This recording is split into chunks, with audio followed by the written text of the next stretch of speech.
into a movement.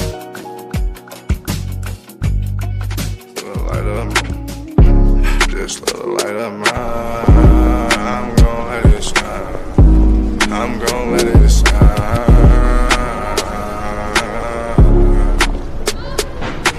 This little light of mine, this little light of mine, I'm gon' let it shine.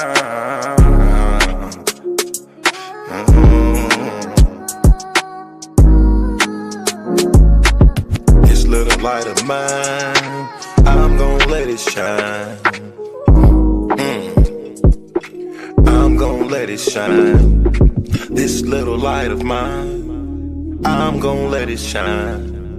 I'm gon' let it shine. Oh Lord, just let it shine. This light of mine, this light of mine. Oh Lord, would you please just let it shine. Take the drama out of my life. Oh Lord, every night, the pain ain't right. I wake up at night, I never sleep. 26, 10, and 7, that's just me. Every day I need a little seed. I need a little fresh air, man, I need to breathe. All I know is trauma, all I know is tickets. All I know is no visit, all I know is a mission to get straight up out of prison. Lord have mercy for it. Lord have mercy on my people. Preacher Mary Washington and all my real. Lord have mercy with my people. I pray to God, we really need you. When I was down bad, when things weren't going right, every time I prayed at night, I put my hands up in my face. I said, Lord have mercy, little light of mine. Lord God, please let it shine. It's the drama that I live in my life. I swear to God, I was a bad guy every night. 10 toes down, salute. Everybody suffering, everybody who trying to make a way. Everybody looking for the sky, everybody looking for that piece of pie. In a law library, I know what that feel like. Hoping that somebody get active and involved in your situation. Man, pop your collar and pray. Cause Lord have mercy on my soul. And make bad guy father get out soon.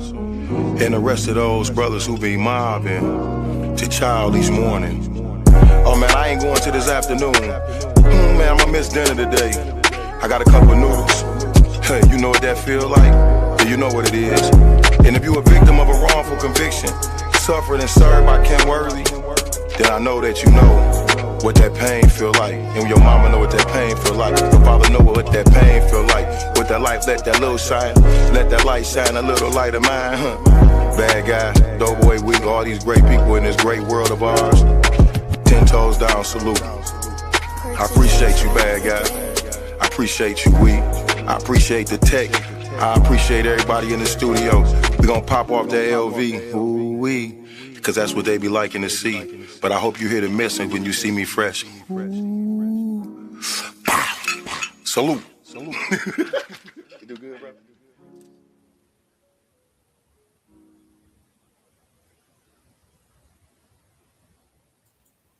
Hello, everyone. Good evening, and welcome to Turning a Moment into a Movement. I am your host, J Love. First of all, I want to thank everyone for joining us this evening. This evening. Those that's watching on YouTube, Facebook, and Instagram, thank you for joining us. And even those who are listening in later. We want you to subscribe to our platform so you will always be alert to what's going on. Tonight, we're bringing to you accountability in real time, a conversation that connects wrongful convictions, policy decisions, and real impact on our communities. We're here directly from Gloria Vesey Jackson in the fight for her sons, and also Trische, Duckworth, and Les Go McGraw, as we break down today's voting rights development and what accountability looks like right now. Thank you for joining us. Our mission, turning a moment into a movement, was inspired by the wrongful conviction of my son Gerard Haycraft and was built from the urgent need to create a safe, empowering space for all who have been harmed by injustice. Our mission is to shine a light on wrongful convictions, over sentencing, and the neglect of those who are mentally ill or medically fragile within our criminal legal system. We are committed to uplifting stories, voices, sharing truth, and advocating for those too often silenced.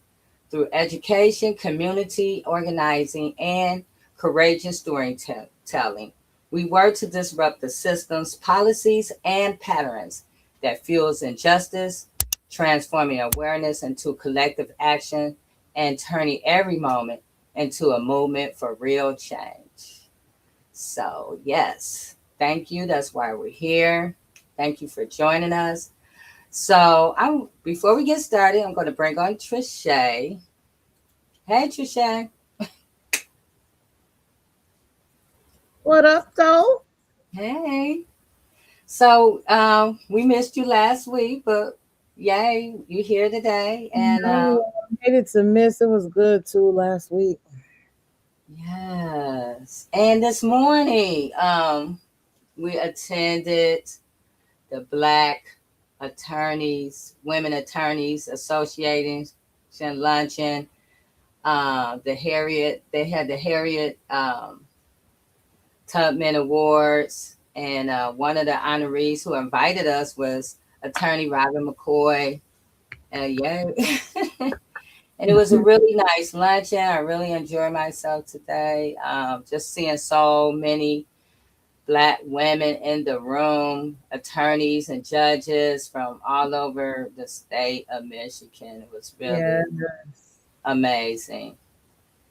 So, yeah. Shout out to Robin too because she was one of the honorees, and really to be honest, when they was reading stuff, I knew some of the things that Robin was doing, but Robin is everywhere doing everything. She has her hand in so much, and what I appreciate about her, and I think the theme tonight was lift as you climb.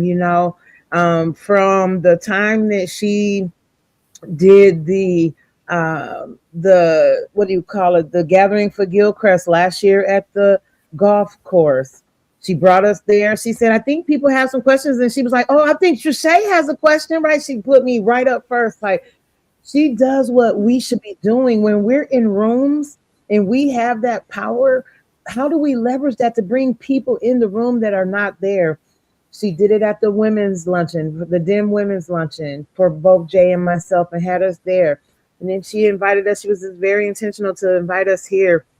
So Robin, if you see this, shout out to you and thank you. Thank you for lifting as you climb, because so many people don't.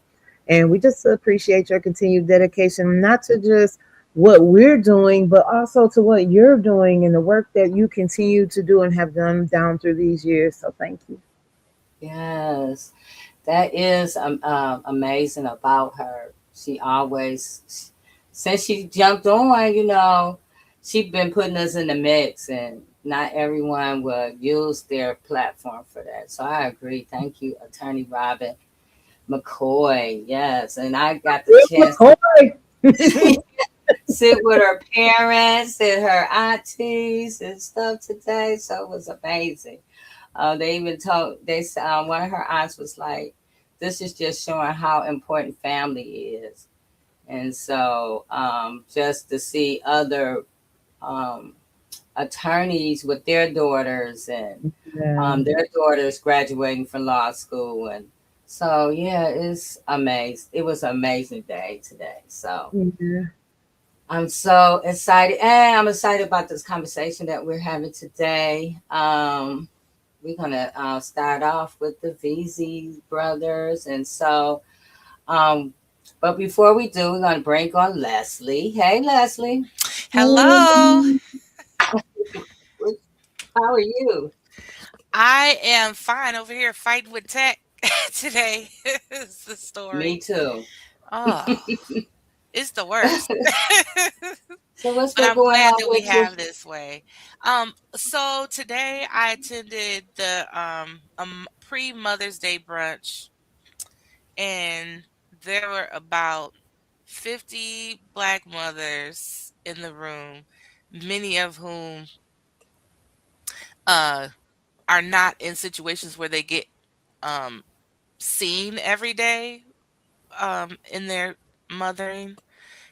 capacity, and it was really nice. And our keynote was Yodit Mesfin Johnson, and yeah, and it was really wonderful. I'm going to misquote her because I can't remember exactly. I wrote it down somewhere as I was looking for, but she said it's not just about when Black mothers mother, we don't just mother our children, we mother everything. Like we're like bringing life and reinventing futures and imagining futures when in a world that doesn't really make space for us. So it was it's what I needed today, and I went with my mama. Oh. Yes, so that's what I've been up to today. We had in the room, there was a lady who was like, was she about 100 years old, Trische? And she had Clara Rich. She was a judge. Retired judge, probably now. Clara Rich. Mhm. she got her law license like in 1969 or something like that. She's Mhm. like 90 years old, and so that was amazing. And then our keynote speaker was Fannie. What's her last name? Fannie Willis. Fannie Oh, Willis. Fonnie Willis from Georgia. Yeah, the Shut prosecutor. up. So I Okay. had to get over that she was a prosecutor, but she was really good. Yeah. She was really good. But if you So ever been shot at, you looking for one. I have been on the other side too. yeah. We need Yes. ethical prosecutors too. Yeah. Keyword ethical. Mhm. Ethical prosecutors. So speaking of ethical prosecution, we're gonna talk about the Veseys, and we're gonna bring on their mother, Gloria. Hi, Gloria. Oh, How are oh, you this evening? I'm okay today. A little tired, but I'm okay. Yeah, this Hi, Miss rain. Gloria. Hi. So I'll let you and Trisha take it from here. Okay. I'm gonna sit back and listen. Well, I think um, we could say a lot, but I think really, to be honest, what's taking place in this moment and this recent surge that is taking place has nothing to do with me or Mama Jackson. It has everything to do with the brothers finding their voices and really being able to sound the alarm on what has happened to them. I mean, for so many years, you've seen Miss Jackson show up, you've seen me show up, you've seen others talk about what was going on, but we never really heard from them in their own words this atrocity that has happened to them. And so I think that will be the blessing of today, right? Is to hear in their own words what happened and be able to connect some dots that we don't even know and we can't even connect. And so, oh, Uh-oh. uh-oh. I'm gonna take mom out and let her come back in. Okay. Um, I'll text Trina too and tell her to help her get back on. But they've been silenced for a long time. This case has gone on, and when we seen a new administration come in, as a matter of fact, I first made Ellie aware of the Vesey brothers in 2018 or 2019. So this was before he even, no, as a matter of fact, it was February of 2019. I still got the email. And I was inviting him to look at the documentary that we had done. He looked at the documentary and he said that he wanted to be a part of, basically like uplifting this and, just uplifting their case and having attention on their case and stuff. And I'm paraphrasing because I can't remember in detail, but it was something along those lines. And so from that point on, we put him on to the panel, our very first wrongful conviction summit. Ellie Savage was there. At that time, we thought, wow, this is amazing that if this guy gets elected, that he will for sure be passionate about wrongful convictions, because he said it, right? Like, he's so passionate, right? Like, and so fast forward to taking office. And a lot of times too, I think people overpromise, right? That's why for me, if I was elected official, I would say I'm not promising nobody nothing, but we can all work together to do something, right? And that's my platform, right? A lot of them, and I say my platform because I'll be running for something soon. Stay tuned. But they overpromise and they underdeliver, right? And it's so disappointing, especially to those who are stuck in the system that really need the help of the people that they thought were vested in helping them. And so, the integrity unit came into play, I want to say 2022, 2021, 2022, no, 22. And, we thought that we would see a rise in not just the Vesey case, right? But, many cases of wrongful conviction that are here in Washtenaw County. We thought that we would see a surge of folks start to roll out of there. And, not to say that people have not been let out, but most of the people that I've known that have been let out by other entities. Like the Innocence Clinic will put a 6500 motion in. And when a 6500 motion is put in, the prosecutor can object to that, right? The prosecutor can, put in something to say that they don't want this to happen, blah, blah, blah. The judge weighs it out and then comes up with a decision. And so he just did not contest any of these cases that the Innocence Clinic brought up with 6,500 motions to let people go. That's not the same thing as you letting someone go. Right? Mm-hmm. Letting someone go means that I've sat through this watching what's her name? I'm drawing a blank right now. Wayne County, Valerie Newman. We watch it with Valerie Newman. Valerie Newman, they will research a case, they'll bring it before the judge, and boom, they'll get them out. That's how Mike Lawson got out, It was something between the integrity unit and Mike Lawson's lawyer. So we know that these integrity units can let people out, but for whatever reason, this prosecutor here in Washtenaw County, Ellie Savage, has not chose to make that move. Now, I will say, based on some things that I know, there have been 4 directors there, and those directors have given him things to look at, and they weren't good enough for him. And so that's why Dennis speaks about this piece that you're probably getting ready to play. And this is what Dennis is talking about. Ellie Savage is playing politics and ducking the fastball, right? Mm-hmm. And that does mean, and so maybe we can listen to that first. Okay.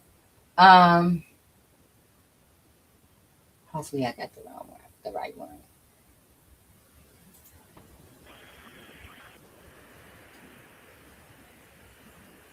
When I tell people that I was framed, a common question is, why would they frame you?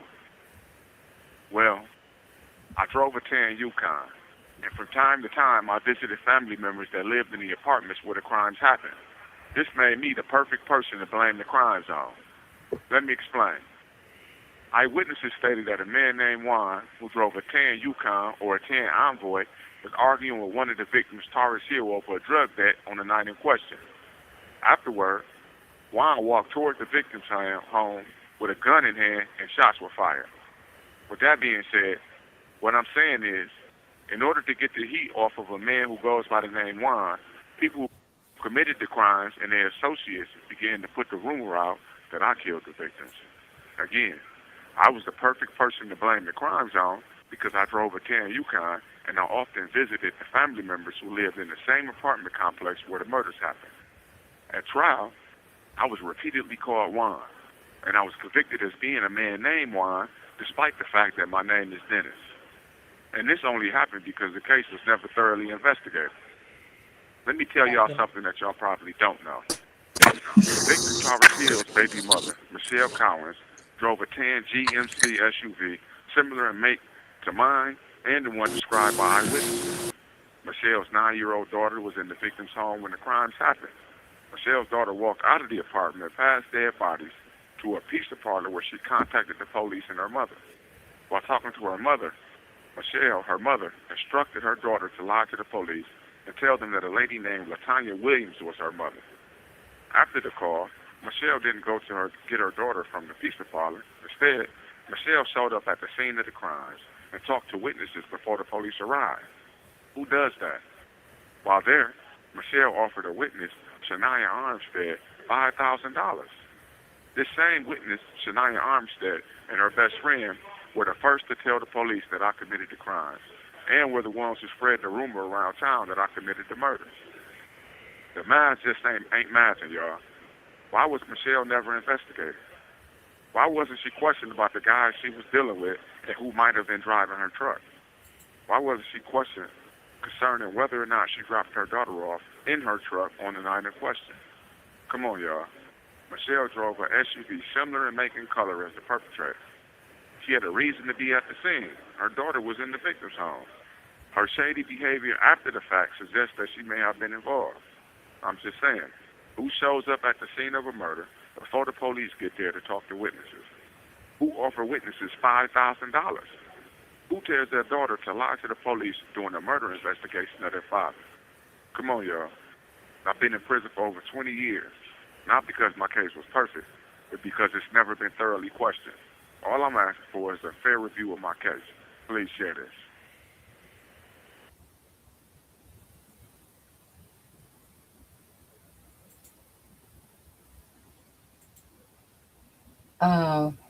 That wasn't the one you wanted to play, but Trische, and I see Gloria's back. So, Gloria, did you hear the video? Yes. Yes. Do you have any thoughts on that one? We're fighting hard that the people. Is the one thing is that the community wasn't at the trial, so you had to show what they're. You have to show evidence. I think that when you are talking to the people always want to see, do you have something to bag up what what you're telling us? And I think we presented that. We even said, if you wanted to ask a question, ask. But I think we've done all of that. I felt like here, like now it's like it's no more. I grew up in a time, man, where this just didn't happen. When I say didn't happen, it wasn't people out there putting murders and cases on people. A young man that back then, you grew up in homes with integrity and moral values, and so you were more unlikely, because how you grew up in the homes like that, you were more. And I came from a home without a father, but the moral values they taught us in that back then, the city, the whole town was like everybody was in on everybody. Anybody mother can talk to you about something and chastise you, and when nothing said. It's like now we live in a time where people embrace wrong. Truth is, anytime, no man wants to come back and say, hey, I wronged and I'm sorry. We have covered up so much, and even in our legal system so bad. I think I'm gonna tell you something. I guess, and I could be wrong, but this is the way I feel. Just like I remember being out there with Trische when we campaigned for Eli Savage, and I was kind of he seemed, and I'm not saying anything about his character. Let's get this straight, right? Because I don't really know him personally to speak on his character, but I can speak on what I've seen as far as what he's doing for the wrongful convictions, the over incarcerated people. I haven't seen, just like I've seen him from time to time at a couple events. He doesn't have I want to say, he shows no empathy towards you at all. Okay, I know I'm not asking him to do me any favors, for sure. I'm asking him to do what's right. That's all. I grew up Mhm. in a right and a wrong era of time. I didn't, and so it's hard for me. It's really much harder when you know you've been taught this way, and to see people who, like, if I see him, you would think because he the nature of anybody case. I'm not just speaking on my case. Anybody in our county, he's our prosecutor. And if you see anybody who have talked to you about something that, just like the kid's case, if I ask him, about the case before, I can't talk about it. Okay, but can you show some empathy, like, okay, yeah, we're doing your son's case and we still have it on our desk. I'm sorry it's take. He shows nothing, and when you see him, he doesn't even have the respect to speak. But he was being, building him up. He was, and I just don't understand that kind. I mean, people, I look and I say, you see the truth. And a person can fight as long as they fight, but you have to have somebody with some integrity, somebody who's standing up on what they said they were going to do and say, hey, look at this. Oh, it's just not, this isn't right. When does it come when even in your town, like in your county, you want people, we can't let things like this happen, because you know what happened? We put all these innocent people in prison and we leave the killers right in the area to kill more of our people. That's one thing I say. You know who you left out here when you know you made a mistake. But you don't think that those people can still do what they've done to other people and then for your town to embrace that, because we know for a fact anytime any murders happen, there's somebody that know in your town, in your county, what happened. But people either friends with these people, or what happened to right or wrong? What happened to just, I saw this and this is just not right. But even when so it's hurtful, because you fight. Dennis done been in there, let's say 22 years, a little over 22 years. So you fight all this time to get them back. Many people have passed away. I mean, they lost their life. They went in there at 22 and 24. They're now 44 and 46. And now, what do you tell them? To come home and go to college? Come home and get a job? And then people say, and I'm telling you something that hurts me. When people walk up to me and tell me, oh, they gonna get paid. Let me tell you, that money ain't nothing on the value of my two sons' life. Mhm. What would that money do for them at 44 and 46? You come home and you get a place to live, you will never get that stigma off of you that they put on you from this wrong, and from this, them just, I mean, they tore their life apart. They tear all these people's lives up. They come out doing 36 years, 46 years, and a lot of them don't even want to tell you they're sorry. How about that? Yeah. They want you to think you can just come in this world, the whole world unchanged, and they just kick you out with a boot and say, go live your life. I don't see no real rehabilitation nowhere for none of these people. So I'm just, what do they call? They talking about they can rehabilitate. Where they going? They have no housing, no nothing when they get home. If they don't have it, and then a lot of them, their relatives or their close ones, loved ones have passed away. So what do you expect these people to do? Yeah. I'm telling you, I can tell you, they tore my family up. And just to think, one lie can cost a man everything. I'm tore up. I'm telling you, I am so tore up. It's only by God's grace that I can still stand and fight for it's only by God's grace, because mentally you are destroyed. You are totally destroyed. and you go to the prosecutor, you go to these integrity units. I tell you, when we got into these integrity units, I can say my sons have not heard from the integrity unit since they signed up for the integrity unit, but yet they say they had a case. They say the case is sitting on the top pile. They the first ones to come out. We working on this. Well, we haven't even heard from the integrity unit. I don't, who's over the integrity? I mean, who runs the integrity unit? You don't know anything because they never ever reach out. But the last letter I read it said that something I was reading on social media where the integrity unit only assists those who already have a case. Like Innocent Project has my son, case, U of M, Innocent Project. Well,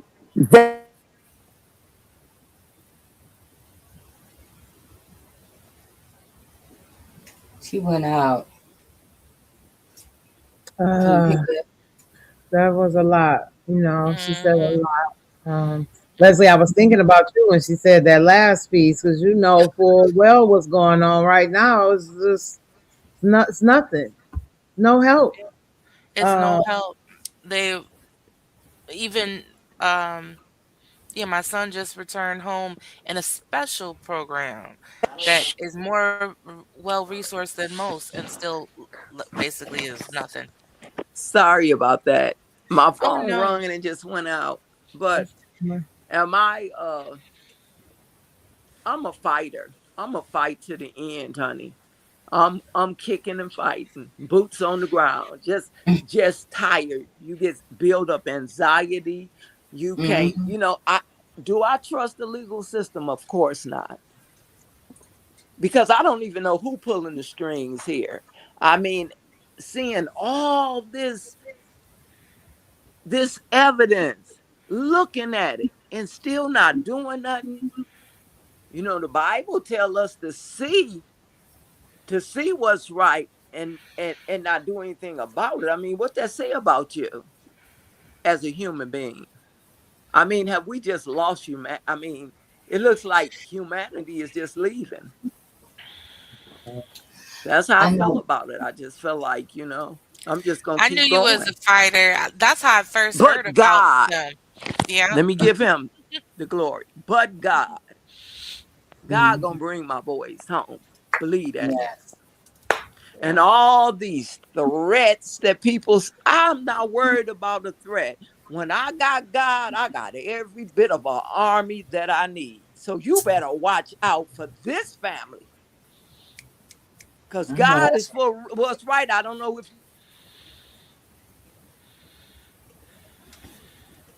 She froze. Yes. Since she mentioned God, I will just say it, you so I'm know. just saying, I'm sorry. And I'm gonna let y'all speak, but I'm just so, you get so worked up because when you yeah. know your county, the people that live around you know.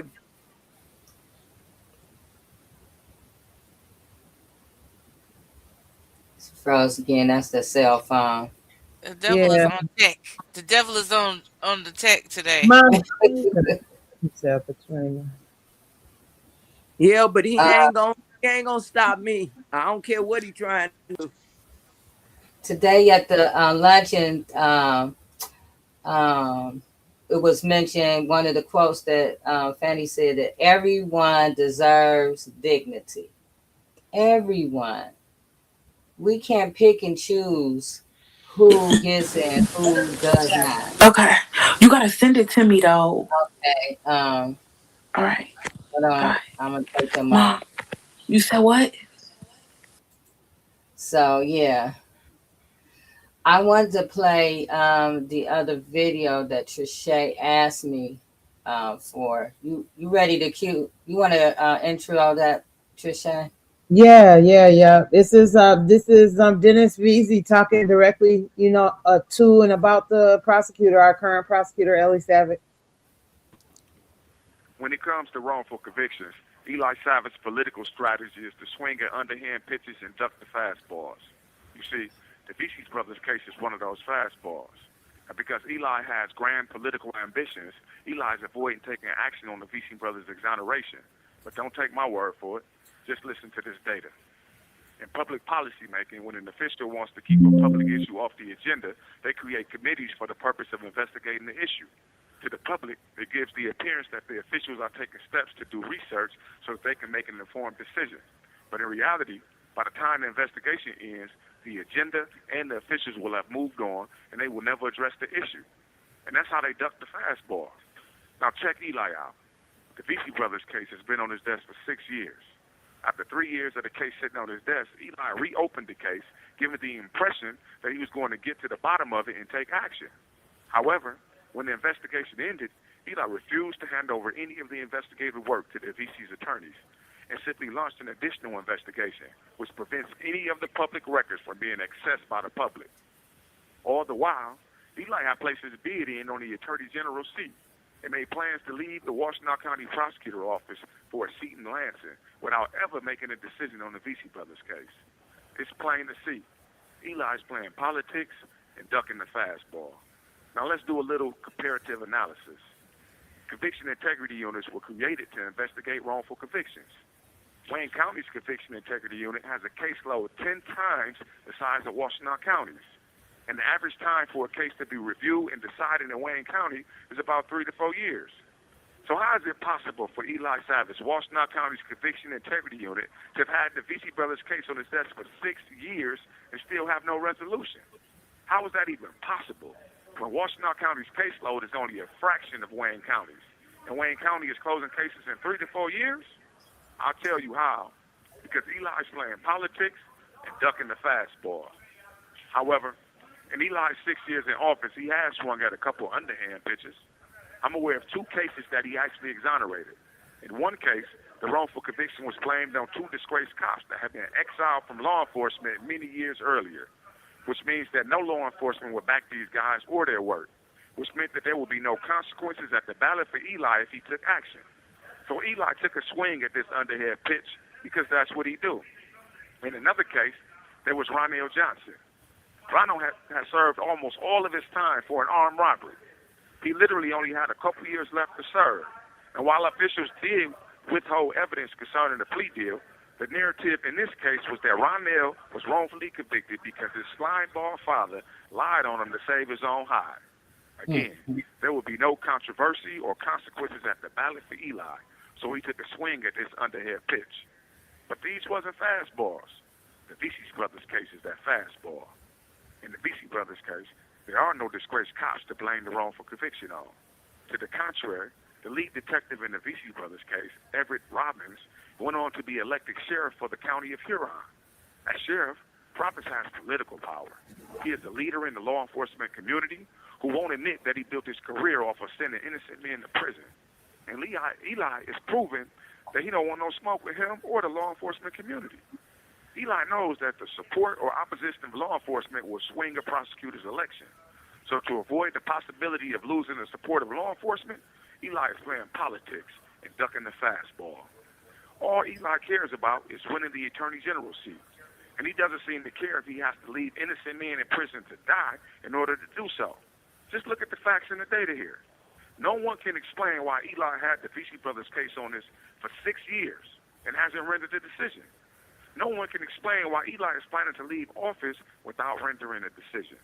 No one can explain why there's more than enough evidence to exonerate right now, and Eli won't move.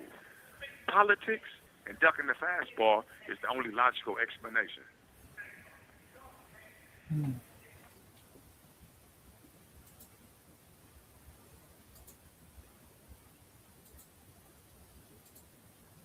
Wow.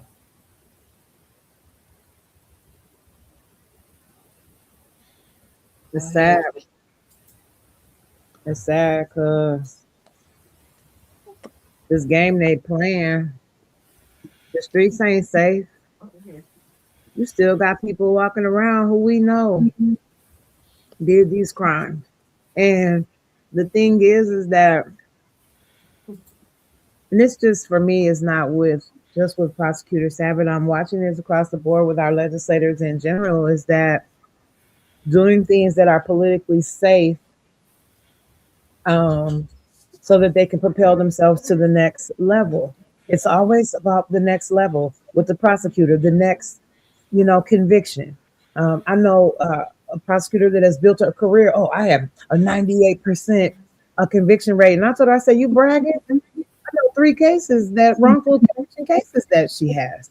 But this is what they do. They look at that next step and they do it off the backs of those who are wrongfully incarcerated, like Jenna said. And if you look in this next video, I think the one with D'Amico was talking about Everett Robbins and Diana Collins.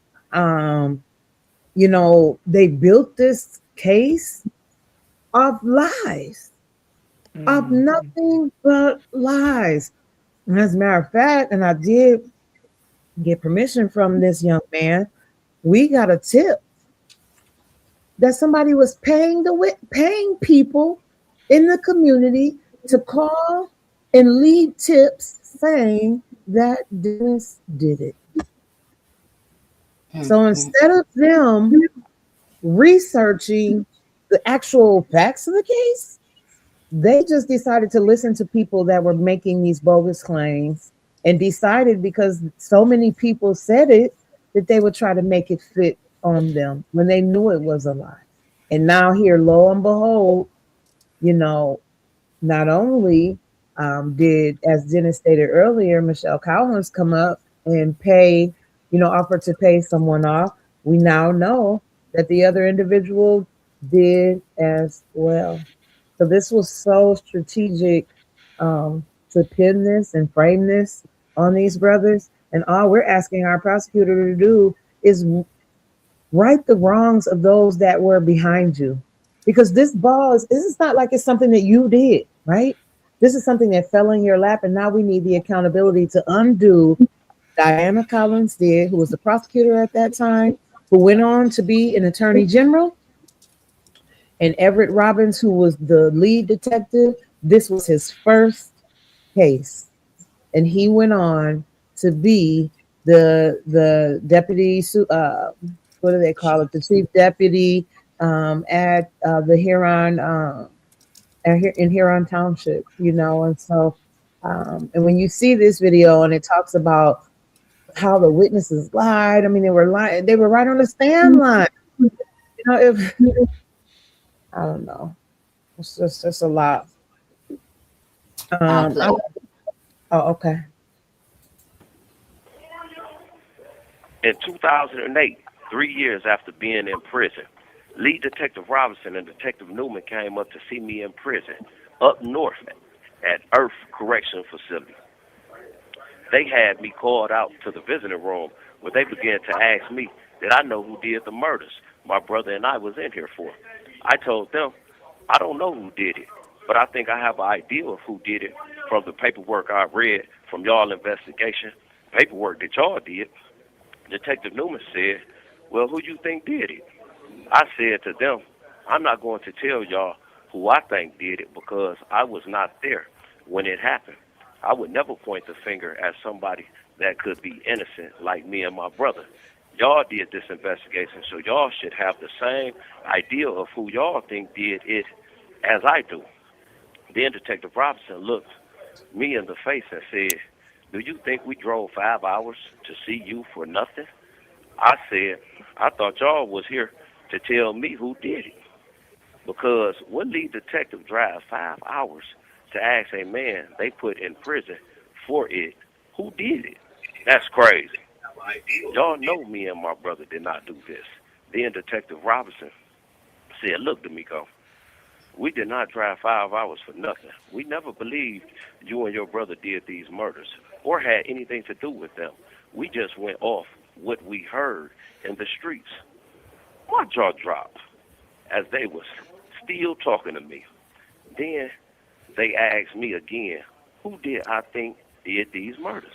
I said, I can't tell y'all about something when I was not there and that I don't know nothing about. That's like me trying to tell y'all about a basketball game I did not watch or attend. I don't know who did it. Y'all don't know who did it. Then I asked both detectives, did they believe in God? They said yes. Then I said, let's pray about it.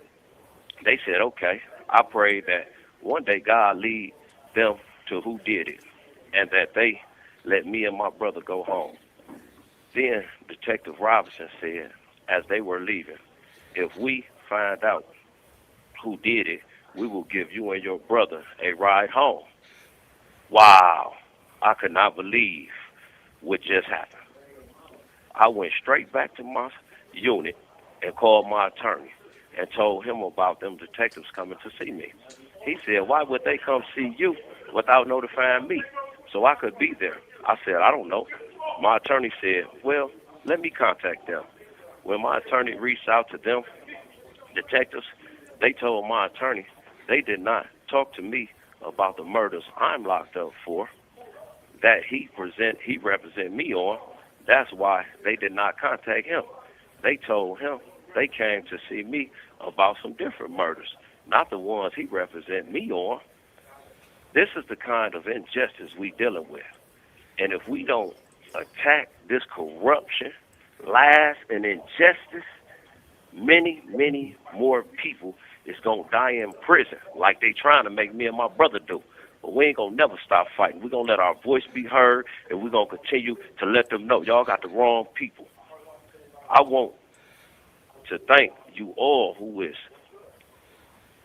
listening to me and allowing me to share my story about me and my brother. May you share this to help our voices be heard. And I'm calling for all the saints and my brothers and sisters in Christ to stand in prayer with me because I still believe in justice and I also know the power in prayer. Let's pray, church, because God is not done. God says see justice. God says vengeance belongs to him. Brother Vessey, God bless.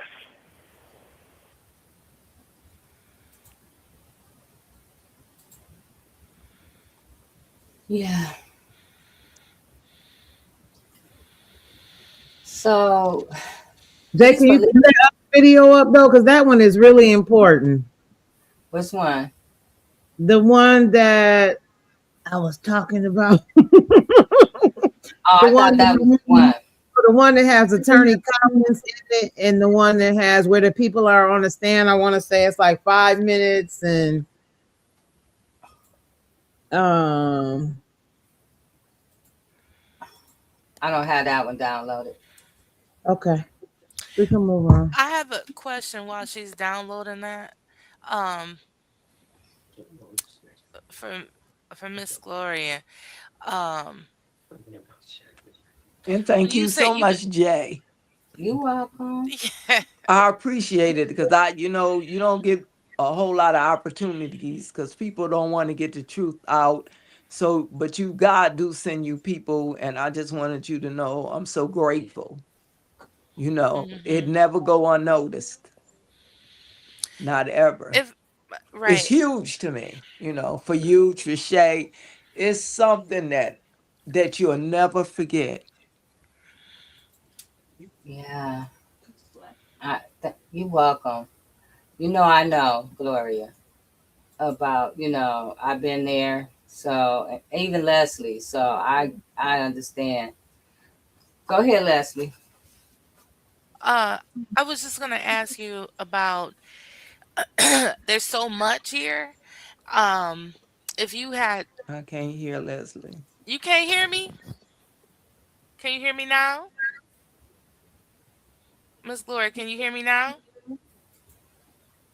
You can't hear me. You can't hear her, Gloria? Uh-uh.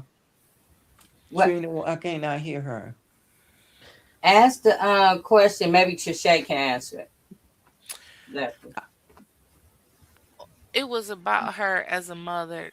Yeah. Oh, okay. What hmm she say? hmm I just wanted to I ask want to her hear. as a mother. She can hear you, Jay, right? Can you hear me, Gloria? I can hear you, but I couldn't hear her. Oh, Oh, okay. okay. Well, Yeah, ask me. yeah. So I just wanted to ask, um, like, how do you keep going? Like, where do you see? How do you find yourself? Because what I found It's like is when you muffled. try to take on advocacy for your own child, sometimes you get connected to everybody else's plight and they want to tell you their stories. Like how do you keep connected and have enough space for yourself um and for your sons, and like how does she deal with that? How does she balance that? That's what I was asking. So, Gloria, I can hear you. okay, so she wants to know, how do you balance staying connected and advocating for your sons despite everything that's going on? Pretty much, right, Leslie?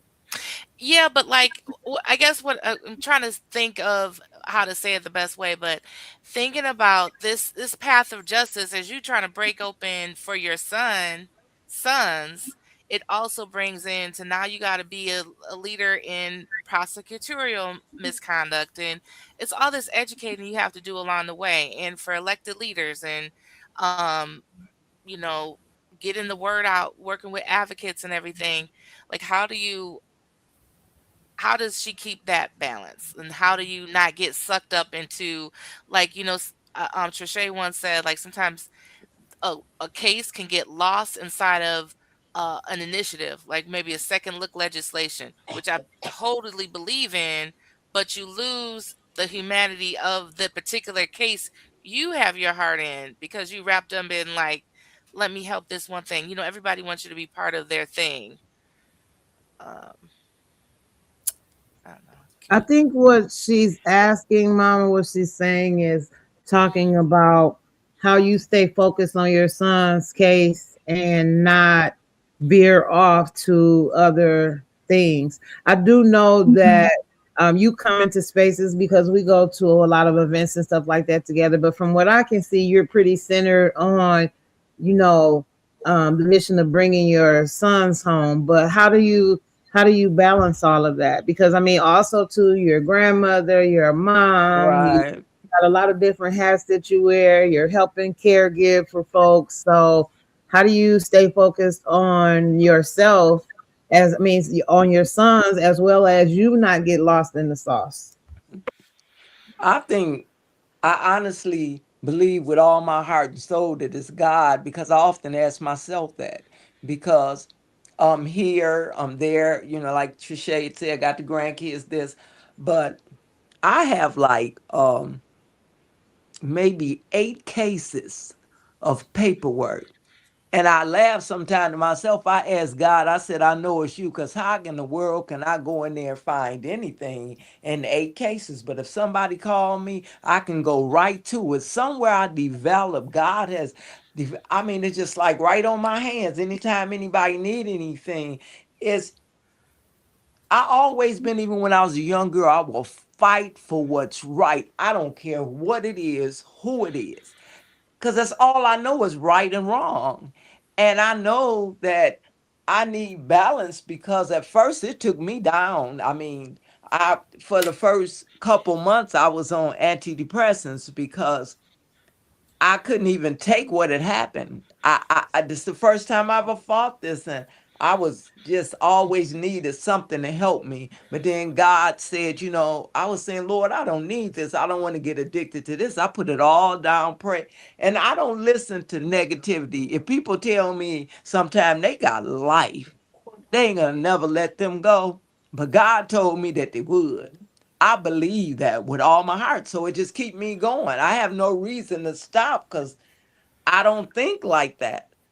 I'm not conditioned to think about failure or defeat. And that's why when I look at all the other people fighting these wrongful convictions, and the people who over sentence, like, people that shit got 10 years, got 50 years, I just feel like you have to keep fighting. You just never ever stop. And then when our people come and somebody tell a joke, or Trisha comes out and she invited me, I'm telling you, every holiday her and her mom have, and she called me to come. That's the best time of my life, because I can go there. They have all the food spread. I don't have to bring nothing because I cook all the time. She give me so much, and I could just say, "Oh my God!" I mean, every holiday they call and see about me. I'm so happy Hmm. because after all, I cook all the time. Nobody ever bring me a plate, but Miss Trische invite me there. That's nice. That's thank you. Well, yeah, I'm so Thank you. happy to have peace and to know that one day they'll be home. I have to hold on to that. Hmm. I can't lose that. That's all I have is hope. And hope is heavy. Hope can be heavy when you got a lot going on. You share that with with Miss Gloria because she can't hear me. She said hope is heavy. You know, when you're carrying that, you got a lot going on. It's really heavy. So, it's and it's good days and bad days, I think, right? Some days Yeah, better than others. And, but like with anything, when you have hope, you don't necessarily focus on that bad thing. You just focus on what the expected outcome is, right? And just really right. Absolutely. you just put your because somebody asked me that, how do I don't understand how you keep going. I'm like, because I'm not looking at the bigger picture. I'm looking at the assignment of what God told me to do in that moment. And when that assignment is over, next one, and the next one, and the next one, and just keep going. And that to me in itself helps to build your faith to know that, okay, we Right. did this, and now we'll keep going, we'll keep moving forward. But some days are better than others, for sure.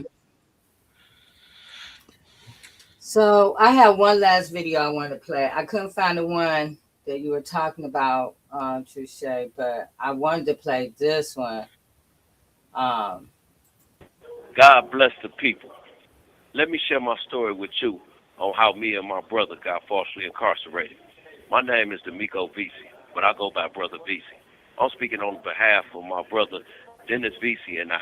We got falsely incarcerated back in 2004 for the deaths on April 5th, 2003 of Tequila Robinson, Torres Hill, and Torres Hill Jr. I would first like to address the family and friends of Tequila Robinson, Torres Hill, and Torres Hill Jr. in hopes that this message reach you all ears. My brother and I were set up and framed for the deaths of you all loved ones. Enough is enough. It's been 22 years. The Washtenaw County Prosecutor Office and the Washtenaw County Police Department have enough DNA evidence, statements, and other evidence to correct this injustice and to get justice for you all family. Me and my brother have never, ever did anything like this. We grew up in a good home with great parents that kept us in sports, church, and they showed us how to be great men. I never had a felony. Even though I sold marijuana, I never murdered nobody, especially a woman and her child. That's crazy. I got 3 sisters, 2 daughters, and a mama. I would never kill nobody, let alone a woman and her child. I have the utmost respect for any and every woman. I never even put my hands on a woman or any child in my life for that matter. I would never murder a man, his woman, and their newborn baby. My brother and I is not the cold-hearted murderers that the police department and prosecutors made us out to be. We both got morals, values, standards that we stand on. We grew up in a good home with great parents that kept us in school, sports, and church. We have always helped any and everybody in our community. We both will give you the shirt off our back. Before we got falsely incarcerated, we did fireworks for the kids every 4th of July at Apple Ridge Park. Every Mother's Day and Valentine's Day, we passed out gift bags to women that were struggling in our community. I was working hard on being the best man I could be growing up in the hood. I had started my own business, DV Sparkling Janitorial Service, and I bought a moving truck. When I was just getting DV Moving Company up and running, I was arrested on July 29, 2004 for the crime that my brother and I had nothing to do with or knew nothing about. That day was just another regular day for me. I woke up, got dressed, kissed my 2 beautiful daughters, and told them I'll see them later on. I got to go to work. Little did I know, I would never, ever return home to see my family again. The same day on my way home from work, I was pulled over on I-96, surrounded by police with guns pointed at me, screaming, "Get out the car before we shoot you." I was snatched out the car, slammed on the ground as I tried to ask the officer what was going on. I was silenced by a boot standing on top of my face as they put handcuffs on me. I could not get a word out my mouth. The thoughts that ran through my head was the same words that came out of George Floyd's mouth. I can't breathe. I can't breathe. Mama, mama. It's something about death before your eyes. It makes you cry out for help to the woman that birthed you. By the time they got me in the back of the state police car, I asked, what am I being arrested for?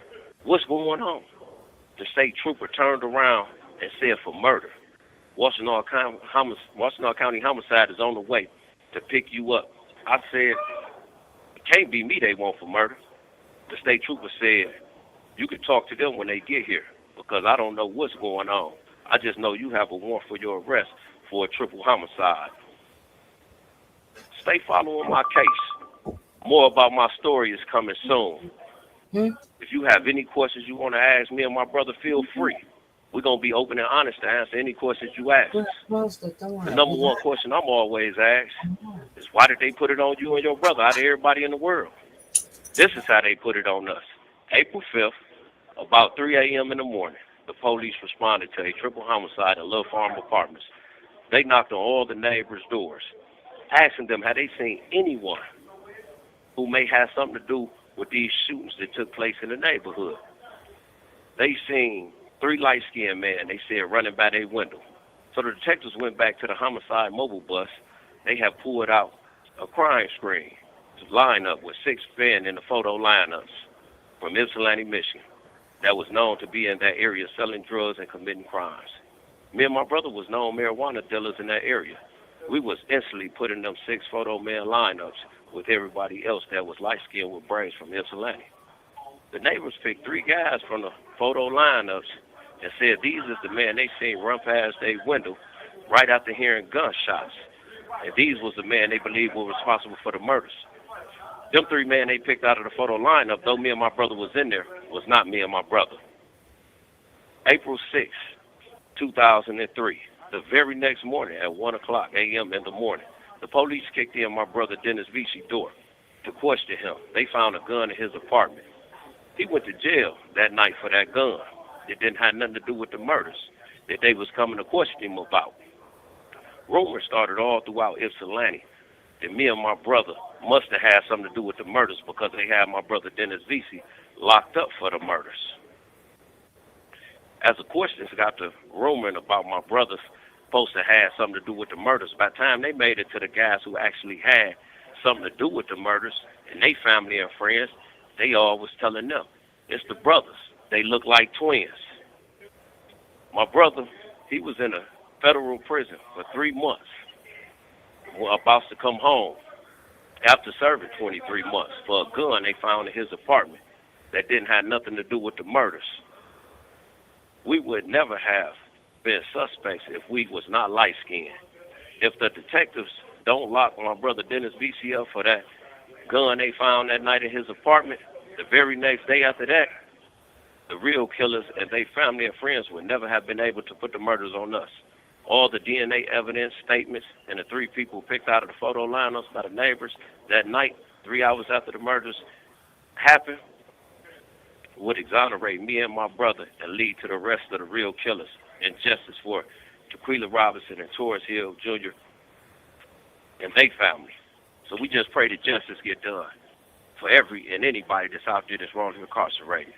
God bless the people. Talk to y'all soon.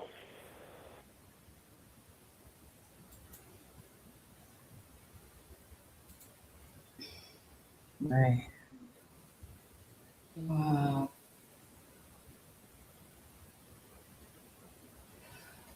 So people just don't understand how easy a wrongful conviction can happen. True. Like this why we here because of wrongful convictions, right? We know how easy it can happen. Anybody could say you could be walking down the street. That was the ride. You could be sitting in a restaurant. You could be just going about your everyday, like D'Amico, getting ready to go do your work your job. And next thing you know, you being arrested and accused of a crime that you didn't do. It's nothing, you know. I know the biases. I heard them all when my son was arrested for something he didn't do. You Right. know, some people say, well, everybody say they innocent. Not everybody. The other biases, well, they had to do something. The police just don't arrest you for anything.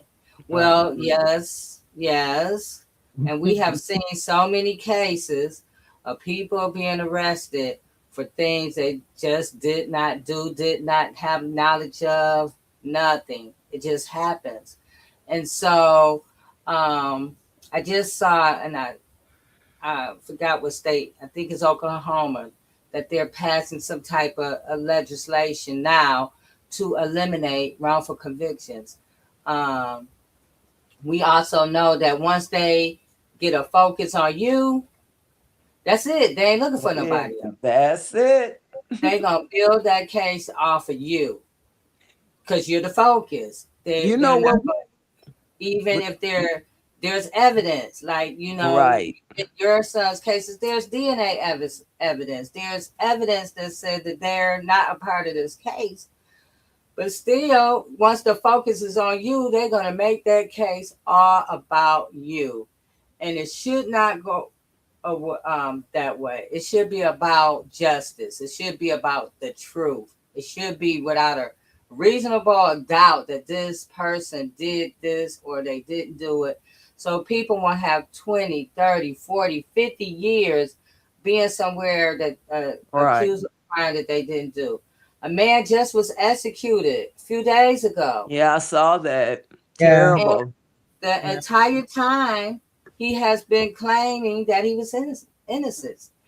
And not only did he have claims of innocence, people knew and was trying to get this same governor to step in, at least stop the execution. Yes. And they did not, and he died. They executed him days ago. This is the same governor for Julius Jones. And Julius Jones was saved because that governor, children got involved and, you know, and helped sway him. But in this case, no, he didn't get swayed. He pulled he allowed the execution to happen. So I just want to let people know that this wrongful convictions can happen to anybody. Nobody is, there's no special. Nobody's exempt. Right. There's no exemption. And just think, when my kids got charged with this crime, how about this? We never knew the people who were killed. We never knew the people who testified against us. We have never met these people in our life. So when you're talking about going out here to fight for your children, I was fighting for my kids. I didn't even know them. My kids didn't know. We have never met those witnesses a day in our life. We never met the deceased a day in our life. So what do you do when you know nobody? Right. They took the boys' phone records and went back a year to find out all them people they never met. The phone numbers, never seen a phone number. A year and a half, come on. A year and a half, and you don't see none of the witnesses on there, none of the people who were murdered on there. Well, it's the connection. Right. So just like you just said, Jay, they can do anything at any given time and don't ever think that it can't be you. Right.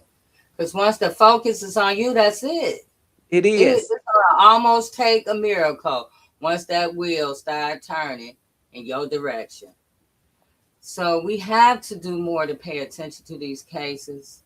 We have to do more advocating for, wrongful convictions. Yes. And even also advocating for people who are convicted. Because guess what? Over sentencing is a big thing as well. Yes. Even in Crystal Clark case, she's gravely over sentenced. Oh, for something that, she didn't do. There's so many cases of people over sentenced, over It's just crazy. So our justice system is just whack as heck, and we just have to pay attention. This goes all the way back to voting, and we're gonna have that conversation in a few minutes. But it goes all the way even to that. You cannot blindly vote or not vote. We have to vote for people who we know are in alignment with what we believe and what we're standing for. Because Right. it's so easy to just blindly vote or don't vote. And then when these people get in office and you need them for something, Mm-hmm. and they don't align with what you talking about, you don't have no help. You don't have nobody to stand up for you or advocate with you. So, and we see that in the stuff that we're doing with a lot of these elected officials. So, Gloria, I thank you for coming on with us. Is there anything else you want to say before we let you go? No, I thank you all so much for listening. It's nothing like having some ears on you, so somebody to listen. It lifts so much weight, that you carry. So Yeah. thank you for everything, ladies. Thank you. You guys have a blessed You. day. All right, love you. Love you. Love you, Glo. So, Trische, what's your thoughts on it? My thoughts are I'm tired of these damn legislators. They're the problem. If from the Vesey case to Crystal Clark to as a matter of fact, I'm going to speak on this. There was a young man being raped inside of MDOC. And an activist called two of our legislators who have yet to even go look in on the young man. The young man was drugged and woke up being violated. They Then he refused the because he was like, no, I'm not letting this happen again. Then they gave him a ticket. Then he had to take and this is allegedly, I'm just saying what I heard. Then he took it again and woke up being raped again. Now, something like that to me, I feel like if I was an elected official, I would be alarmed at that. I would be trying to pull cameras because I'm gonna know, right? My what I can and what I can't do. Now they can pop up, they can pull tapes, they can do all of these things, but nothing. As a matter of fact, the same do nothing legislator that came up against me is the legislator that was reached out to in this. I like to call him Big Red. Don't call my phone after business hours, right? Like, nah, right. But when you dealing with real people's lives, I get it. You got to have boundaries. But at the end of the day, this is people's lives on the line. There is important emergency crisis, right? We got to learn how to prioritize. So if our elected officials, and this is why the reason why I'm saying this is because, we in the heavy voting season right now. All the pandering going on. I've seen a bunch of pandering on today as well, right? So we got all this pandering for votes going on. They want our votes, but then when they take these seats, we don't get the action. So again, we're sitting where we're at right now, even with the Voters Act, Voting Rights Act that was cut. Everybody is just such in an uproar. I get it. But how did we get here? How did we get here? We just didn't wake up and they gutted the Voting Rights Act. First of all, they told us they was going to do it. We played the way for them to do it because we were so comfortable. We wasn't fighting. Fanny talked about that today. We got to stand up. They even sing a song, stand up. When are we going to stand the hell up? Now, I get it. Because after the Civil Rights Act, people was tired of being killed and lynched and beat and all of that. I understand. But we taught generations of us after that to stand down, to try to find a way to play the game, to this, to that. You can never play the game with our Caucasian siblings when they will change the rule right in the middle of the game. You have to be yourself. You have to stand together. You have to push back. If we don't do that, we all gonna be on the boat in a minute, and I'm gonna put the magicals on first. Send the ones that wasn't doing nothing. Send the ones that had her neck on the chopping block. Send the legislators first, right? But we're in a world of trouble, and until we accept accountability for our part in it, I'm tired of hearing, oh, the Republicans, oh, the Republicans, oh, the Democrats. What about us? Look in the mirror, hold yourself accountable so that you never do it again. And then let's all put our hand to the plow and let's do the work. Like, I believe still, after all of this, I believe that there is something that can come after all of this, but that's going to be on us. All right. I want to play this video just in case somebody been sleeping under a rock for the last few days. So they know what we're talking about. The Supreme Court has just released a major decision which could have a profound impact on the midterm elections. The justices issuing a ruling on a case out of Louisiana involving the Voting Rights Act, redistricting, and whether states must end any consideration of race when redrawing congressional maps. The decision potentially reducing the influence of minority voters and minority representation in Congress. Let's get right to our senior Washington correspondent, Devin Dwyer, who covers the Supreme Court for us. Devin. Kira, this decision is 6-3, written by Justice Samuel Alito, and it's a significant decision and a setback for the landmark Voting Rights Act of 1965, which was passed to guarantee equality in how we vote, and of course addressing the systemic and historic racial discrimination, especially across the South.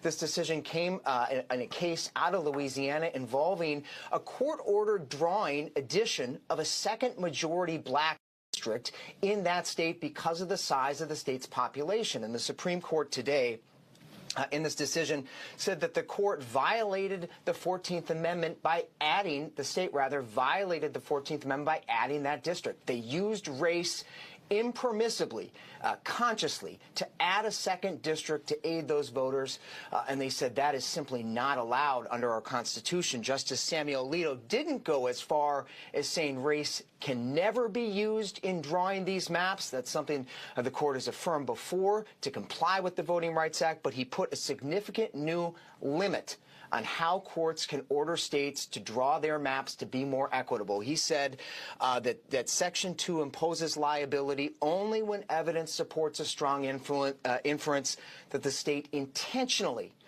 drew its map to discriminate. So a setback for minority voters in Louisiana, and now, Kira, the impact of this decision is going to start to ripple across the country. Leslie, go ahead. Which part? Which part? Whatever. I feel like it's the perfect time to mention the money out of politics thing that they're having you sign, because that at the end of the day, that is one of the major issues. We're not fighting against people when you have the level of money in politics. We never had it. The biggest amount of money that was spent in the Michigan election was in Alyssa Slotkin's first run here in Michigan. She brought a whole, from $1 million campaigns to $1 billion campaigns in Michigan. When you have that type of money in the game, you squeeze out grassroots organizing and grassroots candidates. So it makes, then you hear all that, well, we got to be strategic and whatever else. You strategizing around money because they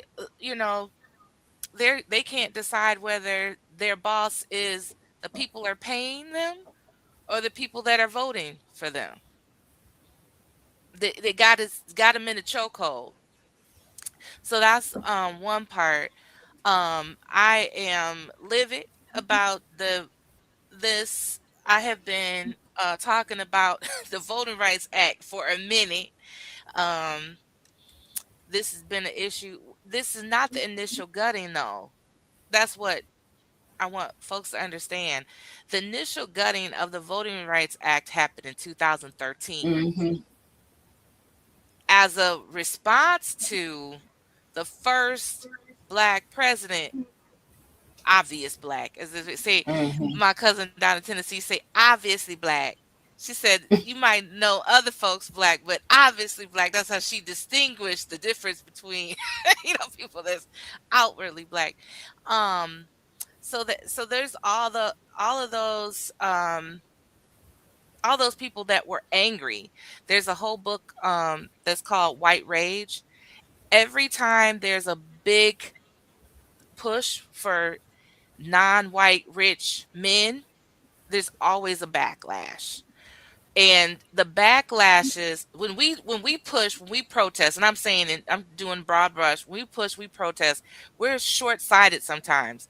We want freedom for this person. We want this, that, and that's, or we want this to open. We want prices to go down. That's because we have to. We have to look at it like that. But you need some people that are looking at the source of it all and looking at it long term. Because what I'm saying is that this Voting Rights Act, these things are long term planning, and they make it so that everybody can understand. If you ask, it's not about denomination or whatever, or class or party, but if you ask Republicans what are they about, they're going to tell you a list of 3 or 4 things. You ask Democrats, they all over the place, right? And so by them making these little handouts like the Project 2025 and all of that, those are ways to backlash and do resistance. The first one that I have family that remembers is after the Board versus Education, right, Mm-hmm. in 1954. Then they came out with the 1956 Southern Manifesto of Massive Resistance. It was like 82 U.S. representatives and I don't know, like 11 Congress people, a couple judges, all decided, they figured, they opened this on the House floor and said, this is how the Southern states, we're not up with all this integration. This is how we're going to fight back. And it became, that's the whole pushing of the Jim Crow, like the next level Jim Crow, right? So you saw Mm-hmm. laws, like there was a law in Birmingham that you could not have integrated chess games on the corner. Can you imagine? Like that's an actual law they decided. Like so you like certain things just open the door for all sorts of mayhem. And so anyway, so I want us to press before we get this. Now we got a Right. whole problem, and it's not going to be easy to backtrack because you already got so many people that are already out of the voting process in the first place. They don't even see their reason to vote. Right. Let's say Um, harder. so Section 5 was gutted first, and now Section 2. Yes. Um, and you're right. I agree that there's a lot of people who just think I'm not going to vote, right? But if voting wasn't important, they wouldn't even be doing this. They wouldn't even give a damn. It just would be okay. We don't need y'all to vote anyway. But Yeah. no, they're doing it specifically for a reason. And Project 2025 was not the first time the Heritage Foundation wrote the things that they want to do and their plan or whatever. And we talked about it here for a whole year. We talked about the Voting Rights and the Civil Rights Act for the last year or two. And I think we're so checked out with everything with the prices of food. Now gas is almost $5. Here, I'm sure other places is already $5 or more. But just here, I mean, a couple of months ago or a month ago, really, I was paying $2. Now I'm paying almost $5. 259. I was like, oh, 259, you know, 230. Oh, Mhm. I'm going all the way over here to get 230. Now I'm paying almost $5, right? Right. So we kind of checked out, but we got to check back in because all the things that our ancestors fought for and literally died for, right? Literally died for, is being pushed right back. And we're back at that drawing board again. And if we don't do it, we're going to be looking at some kind of Jim Crowish kind of Mhm. environment thing Yeah, it's going. already like I said, it's already starting, and so we're getting to the point. I mean, also, I think thinking about what we can handle. Oh, This Clarence Thomas. oh, yeah. Should never have interpreted Section 2 of the Voting Rights Act of 1965 to effectively. He is a fool. And Right. look, I shouldn't say that about a Supreme Court justice online. I shouldn't say that. He's You know what weird. makes He's what makes special. me sad about him is he was a freedom rider, right? No. Child. Another White Panther. Yeah. He was a freedom rider. He was my cousin Clarence, who passed away a couple years ago, was in the same cohort with him, Cheney, the three men that was killed. It was Mhm. and I don't get into the theories or whatever, but that I have went down to Tennessee to testify, and there Mhm. were FBI agents that were, previous FBI agents that actually confirmed that there were people in the Freedom Riders that were snitches on Mhm. purpose. And they would Mhm. tell them, so those men that got killed, it's more than likely that, a lot of times they would tell them, where the people would be next. So it's not that Mm. they killed them, that they would let them know where you will be next. Right. And so that's how all these people, because they weren't supposed to know the course of action. And so I don't know. I don't know whether he changed his mind, Mm. Let changed me his put, soul changed, or whether he was always a plant. I don't know, but he was a freedom rider. And now just give us a little side eye to that picture. I'm Uh, saying, just like the what's the group? Me and Trische was talking about this. The Southern Poverty Poverty law. Law Center. Yeah. yes, like they have been, indicted or whatever, and so they said, hey, everybody else had plants and everybody else had snitches and pay people. And that's what they're doing now. They're trying to, say, hey, they got these people plants in here and, they're paying them for information or whatever. And so now they're indicting them on that. But, we know all these other agencies had a history of the same thing, and so it's crazy That's right what now. we have to think. We have to be careful who we let know. My mom always said, "Don't let your left hand know what your right hand doing." Right. So as we organize, I'm a big hi, Dr. Shawana. I'm a Right. big proponent of having small conversations. I've been working in these spaces for a long time, but it's only in the more recent years that I've used a platform to share those. You know, Mm-hmm. um, and everybody has to figure out when that time is for them. But that's part of the thing. Sometimes people will listen to you and everything, and oh yeah, we should organize everything, and they're gone on in a different way, and actually hurt the movement. So, That's so true. yeah. Um, back to the videos.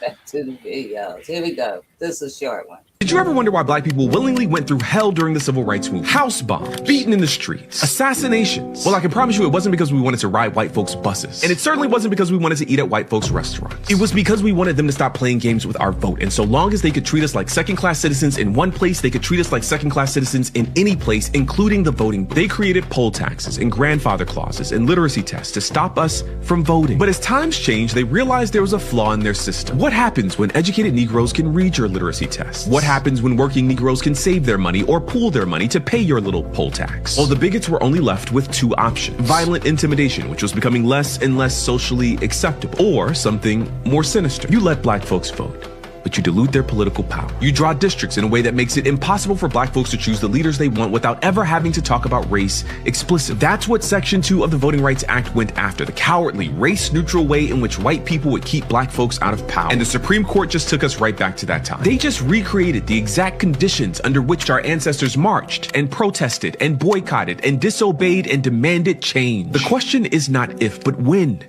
we will do the same.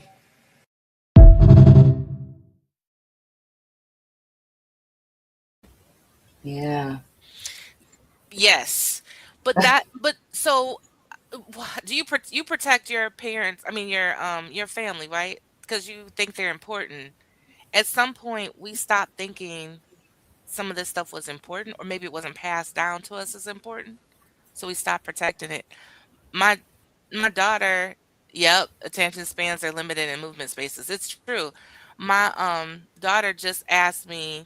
Oh no, we went to the doctor, and the doctor saw she had a Juneteenth shirt on from Juneteenth last year, and he said, "Hey, that's nice. Do you know what Juneteenth is?" And she said, "It's a celebration." And he said, "Do you know the celebration of?" And she said, "I no, I can't remember." And I said, "Oh Lord, I got to go back to the drawing board." So we've been talking about it, and she said, "Oh, I didn't know all that." And so I'm like, okay, so now I got to think about when we're at Juneteenth, how I make sure that she's plugging into that. I think at some point we got so busy saying rehearsed lines like, "You need to vote. Your vote is important. Everything's on the line." All these, the little messages they have, but they didn't talk about all the reasons why we need to vote, you Right. know? I agree because my dad was from Alabama, actually Selma, Alabama. He grew up in Ooh. Selma, Alabama, and then I think in his late 20s he moved to. He was part of the what is called the Great Migration to the North, and he came to Detroit. He got a job at GM, right? So as a kid, my dad would tell us about all the stories of the things that he went through in the South, right? Mhm. And as a child, we were learning at the same time, we were kind of learning all these things in school. But my dad always, told us about different things. And as we grew up with these stories, we had attachment. And as an adult, um, you start having your own children. I think we start forgetting about how important these stories are because our life changed from what they had. And although, I try to tell my children or pass these stories on to my children, um, the experience is different, the urgency is different. And so we had a few years of where everybody was, we had moved on from the civil rights thing, and we probably, no, we did take it for granted that everybody was good with it, right?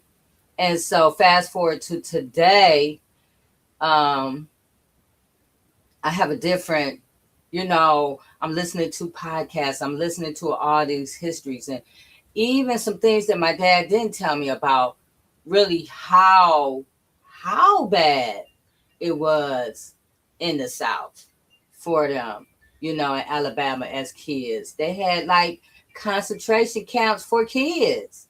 And they were just flat out, if you missed a day at school, you were going there, and all these Yep. things that they really grew up with in the South.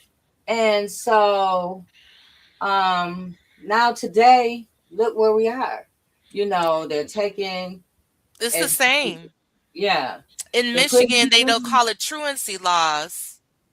And that's how a lot of our young folks get in the system as youth juvenile offenders from mm-hmm, doing things that are only against the law because of their age. right. So smoking or skipping school or being out after curfew. And now they all up in the system. And they're going to prison younger and younger and younger. I was just listening to Jared Adams, and he was talking about when he was wrongly convicted at 18 years old, and how when he got there, he was probably one of the youngest people in prison at 18. And he watched how it changed because he was like, prison at the time he went was all older people. And he said within 5 to 10 years of being there, it changed to all young people and all these younger people coming in, teenagers, 20s, and that mass incarceration piece.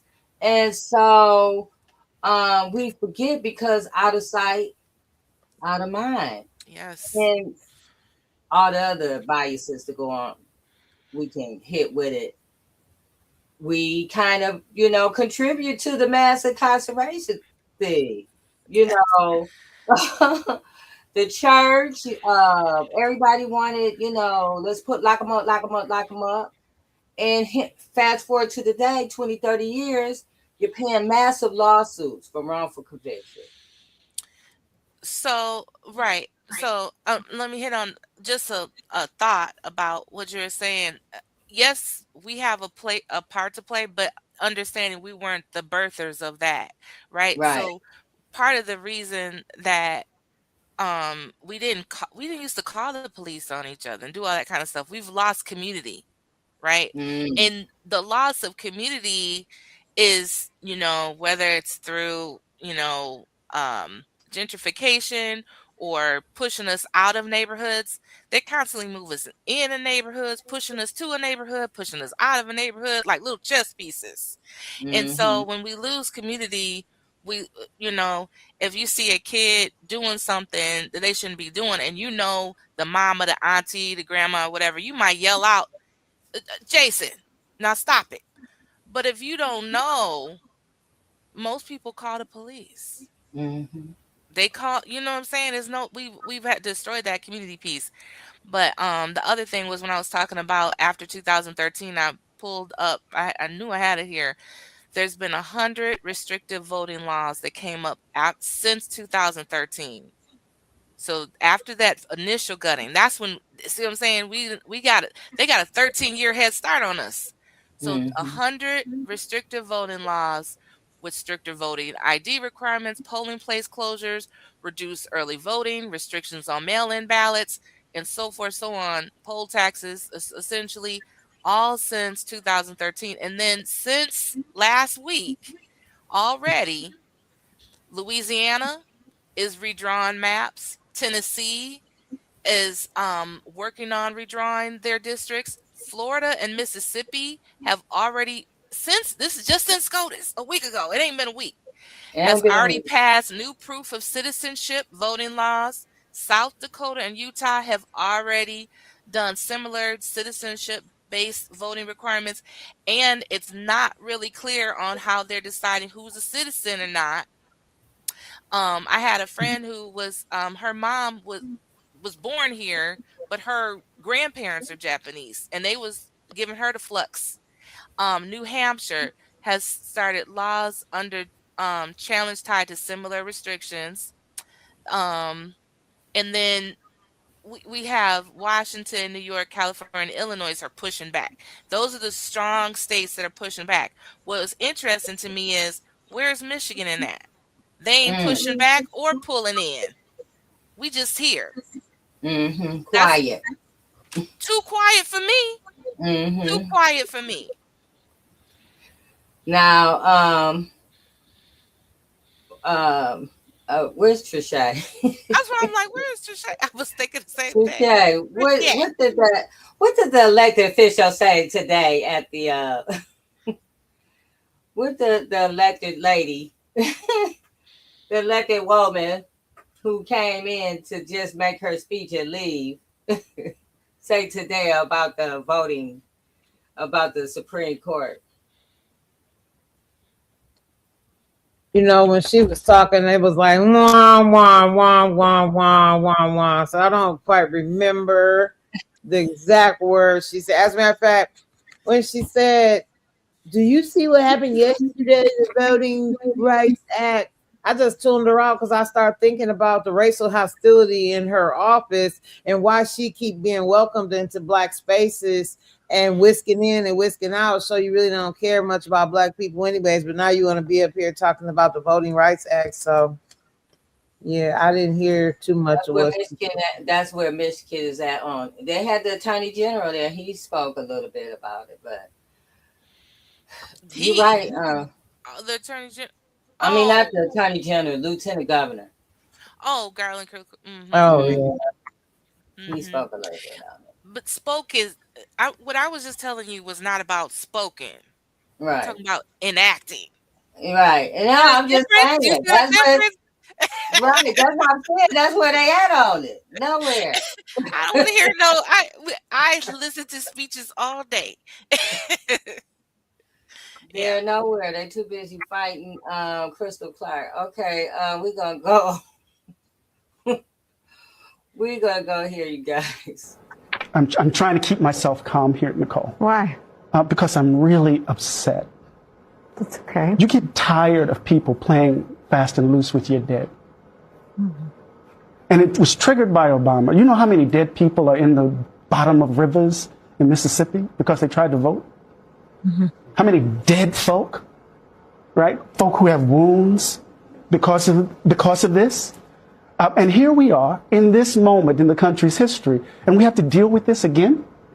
You see what I mean? So you think about the glorious revolution, our glorious revolution that produced the Constitution, the courts restrained it, limited. Dred Scott doesn't extend to us. You think about the Civil War, left 600,000 plus dead. Get the Reconstruction Amendments. We finally look like we're going to try to become a democracy. What do we get? The courts. Slaughterhouse cases. Reduces it. Rolls it back. And now here we are. We've only been a democracy since 1965. Barely then. 15 years later, Reagan is elected, Mobile decision happens. Right? Roberts begins his career right there. And so here we are. It's exhausting. And so, yes, we have to get together. Yes, we have to mobilize. Yes, we have to organize. But these people play fast and loose with our dead. They play fast and loose with our sacrifices. They think they own freedom. They can give it to us and take it away whenever they want. And they think we're just supposed to sit here and take this, right? So first of all, I'm just going to express my rage at this decision. And then the second thing we need to do, of course, is to get about the hard work of trying to salvage this democracy as we've done since the moment we've been on these shores. Where does the first part of it end and the second part begin? The first part of it ends when we admit, honestly, that racism still occupies the throne of this country. There's nothing about our current days that should lead us to believe that we are in a post-racial world. There's nothing about our days. And then once we admit of our sins, then perhaps we open up a future for us to be otherwise. But the noble lie isn't noble at all. Racism still occupies the throne of this country. And that's clear to me. Girl, didn't I just say that? We got to repent. We got to get in the mirror and tell the truth about it. We all got a hand in this one way or another. But what makes me sad in this moment is that for those of us who have been standing up and speaking and saying the truth and talking about racism and doing all of that, oh, that's not racism. Oh, that's just Trische. Oh, and guess who was the ones doing it? It wasn't our Caucasian siblings. It was us. It was us. And now the voting rights. So for me, it's so hard to accept their tears, some of them, and their disdain and their anger, because God sent you a prophet. God sent you a message. God tried to warn us all so that we could put our hand to the plow and come together and stop with the foolishness, and we would not do it. And now here we sit. And so my fear is that if we don't fully understand how we got here, we're going to be right back here. Or we're going to stay here. I'll say that. We're going to stay here if we don't understand how we got here. Each and every one of us had a hand. What is that? And what are we willing to do about it now? I think that's the most important thing right now. Anything other than that, we're going to be spinning our wheels. We cannot bow down to the king, which is racism. We can't do that. Mm-hmm. We keep looking away. It's so, us getting things as a people ruined us. It took the minute we could start having some of the same things, some of our Caucasians, we can get houses now, or we can move to the suburbs, or we can do this and do that. I wasn't even checking for racism. I thought racism was just a crazy guy with the flag at the back of his truck, and just crazy people. I didn't understand systems. This is systems at play here. Mm-hmm. Systems that have been working since before any of us on this line ever got here, to ensure that a certain group of people have a hard time doing what they need to do. But we are, right? We're much more than what they think we are. No, well, they know who we are. So let me say that. We don't know who we are. So the minute that we learn who we really are, then and only then will we start to see things change for us as a people, and we, as we assume our rightful position. Mm-hmm. Mm-hmm. They counted on us not to know who we are. And because we've been so disconnected and so distracted, this is how all of these things have happened. And so we have to get back. Leslie said about us not being community, even what Trische saying, moving to the suburbs, trying to be, attain all this stuff, to be feeling like we made the American dream and all of this stuff, also disconnected us from community and from even our own people, our own relatives and stuff. So we have to get back to that. This is going to bring us back to it anyway. Yeah, this is going to open us up to see that who is for you and who is against you. And then, from there, once we figure that out, we be able to move forward. Some people ain't going to go. Some people didn't even go with Harriet. So they said, hey, I want to stay here with Massa. So you can stay with me all you want, but don't get in my way. Don't get in my way. That's where I'm at right now, and that's where I've been. I'm not really arguing with nobody, but if you get in my way, then we got a problem. So I have to laugh when people be like, oh my God, Trische don't bother nobody. Trische bothers injustice. And if injustice is what you rocking with, then unfortunately you see Trische and other people that are fighting the good fight as well. Other than that, do you your way. We will do things our way, and preferably we can meet somewhere in the middle, but don't get in my way, because that's going to be a problem. Mm-hmm. Also, I'm thinking about what you said about like how people are so hurt. Like I said, I've been crying out about this Voting Rights Act since 2013. That was a sad day for me, just because I did grow up knowing how big the Voting Rights Act, and I was watching all these new laws everywhere. But we have lost our ability to create our own narrative and attach ourselves to our own narrative. And that's part of knowing who you are, your own sense of self, because we're waiting for, a lot of us are still waiting for some celebrity or a voting party to tell us what are the top priorities in our community. We know what the top communities are in our community. We're living it. It's telling that everything we've talked about with the Democratic Party in Michigan, and I I'm not saying it's not about a particular party, but both parties they don't get it that we're not at the top of the list on anything. And when I say we're not at the top, I'm not saying like black people above white people or black people above. It's not, because we don't. There's enough for everybody. First of all, it's not a scarcity model. This earth, our source, has created enough for everybody.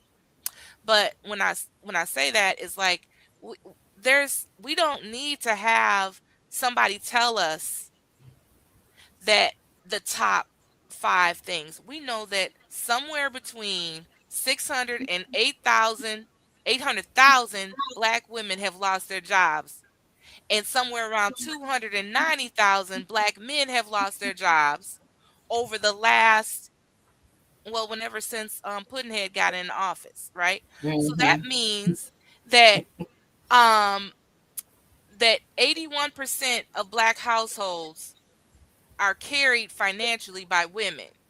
So okay, come on, y'all.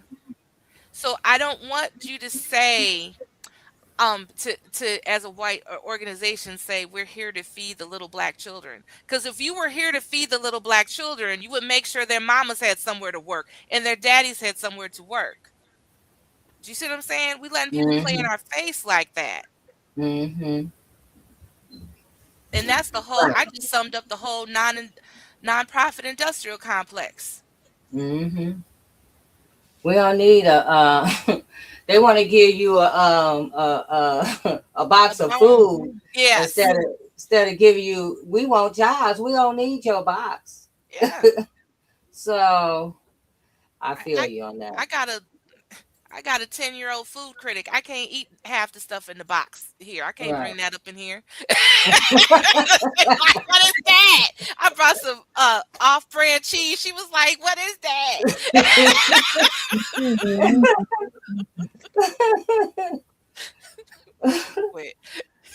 So this is our last video for this evening, and it's giving us some marching orders. So, hey, what's up, fam? This is Cliff, Black Voters Matter 365. Can't stop, won't stop. Look, unless you've been under a rock or something, if you've been on social media at all, if you've watched any kind of news, what you know is that today the Supreme Court went full Dred Scott, went full white supremacy, basically gutted what was already left of the Voting Rights Act. They gutted the part.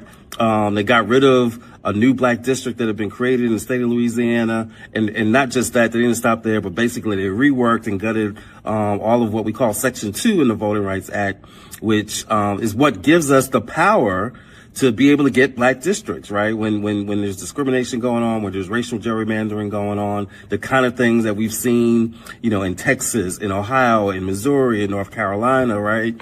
And so here's the deal. There's a lot that we got to do. A big part of what we got to do is now we got to turn out more than ever in these midterm elections, right? But before we even get to that, here's the deal. There's at least 6 states in the South that have not yet finished their primaries, in some cases haven't started their primary elections, or in a couple of cases like Louisiana, Georgia, have actually started early voting or started doing vote by mail, but it's not completed. And so in each of these 6 states, and I'm talking Louisiana, I'm talking Georgia, Tennessee, Alabama, South Carolina, of course, Florida, which acted a fool today in getting rid of some black districts.